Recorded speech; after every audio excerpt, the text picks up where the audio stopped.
নারী তুমি বড় বেহায়া, বড্ড লোভী, বড় আত্মসম্মানহীন। কিসের এত মায়া, কিসের এত ভয়? জয় করতে শিখলে না ভয়কে? পারলে না মায়ার শিকল ছেড়ে বেরিয়ে আসতে? নারী তুমি বড় বেহায়া, হ্যাঁ নারী বড় বেহায়া। সবার এত ছোট বড় কথা শোনার পরও পড়ে থাকে সেই তাদের কাছেই।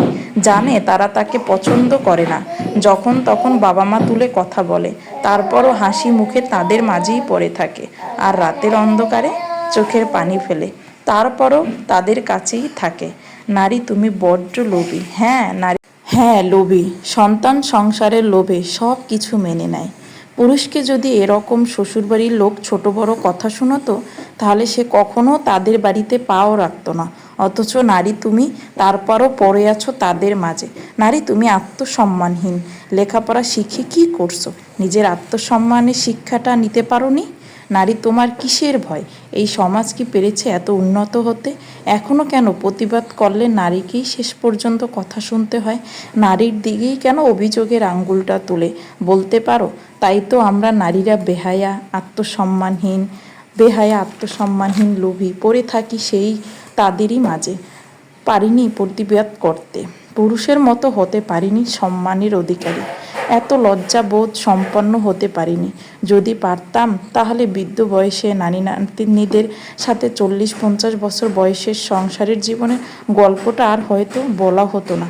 তাই তো দিন শেষে আমরা নারীরাই বেহায়া হই। কারণ বেহায়া হওয়া দরকার। যদি দুজনেই আত্মসম্মানের অধিকারী হই, তাহলে সংসারটা টিকবে কী করে বলতে পারো? কারণ দুজনের একজনকে বড্ড বেহায়া হতেই হয়। কারণ বেহায়া না হলে যে সংসারটা টিকবে না। তাই তো সেই বেহায়া হওয়ার দায়িত্বটা নারীরাই নেয়। তাদের যতই যা বলো না কেন, দিন শেষে তারা সেই হাসি মুখে অভিযোগগুলো মেনে নেয়। কারণ তারা জানে, তারা যদি অভিযোগগুলো মেনে না নেয়, তাহলে এই সাজানো সংসারটা যে তাসের ঘরের মতো ভেঙে যাবে। দুজনার পার্সোনালিটি যেখানে আছে, সেখানে কেউ টিকে থাকতে পারে না। সেখানে তাসের ঘরের মতো উবে যায় সাজানো সংসার। তাই দুজনার একজন না হয় বেহাইয়াই হতে হয়, আর সেই একজন না হয় নারীরাই হলো। সমস্যা কি? একটা ভালো কিছু পাওয়ার জন্য না হয় একটু বেহাইয়াই হলাম। দিন শেষে বেহা হয়তো হাসি খুশি থাকা তো গেল, নিজে না হাসি থাকতে পারি, আমার পাশের চারপাশের মানুষগুলো তো খুশি থাকলো। তাই তো নারী তুমি বড্ড বেহায়া। নারীরা যে বড্ড বেহায়া এদিক থেকেই হয়।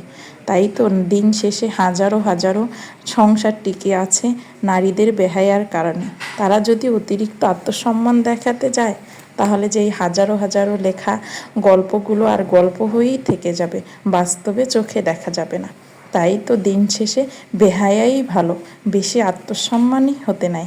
তাহলে দিন শেষে গল্প বলার জায়গাটা আর থাকে না, শূন্য হাতেই পড়ে থাকতে হয়। ধন্যবাদ সবাইকে ধৈর্য ধরে আমার ভিডিওটা দেখার জন্য। আজকে একটু অন্যরকম ভিডিও নিয়ে আসলাম, জানি না কেমন হয়েছে। সবাই একটু কমেন্ট করে জানাবেন যে আমার ভিডিওটা আপনাদের ভালো লাগছে কিনা।